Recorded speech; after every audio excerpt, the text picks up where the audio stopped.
എന്നാടാ ആരാ വിളിക്കുന്നു? അമ്മയാണ്. 6 മണിയാവും തുറന്നു. വരുന്നില്ലേ. അത് നമ്മളെ ചെറിയ കുട്ടിയങ്ങാറ്റാ.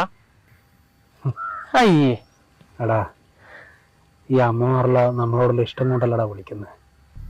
ആരും വിളിക്കാനില്ലെങ്കിൽ നമുക്ക് ആ വേദന ശരിക്കും മനസ്സിലാവൂടാ. ചെറുപ്പം പോലെ ശരിക്കും അനുഭവിക്കുന്നില്ലേ ഒരമ്മയില്ല ആ വേദന. അമ്മ കാരണം പാവടാ, അങ്ങനെയൊന്നും പറയരുത്. എനിക്കൊന്നും പറഞ്ഞാൽ മനസ്സിലാവില്ല.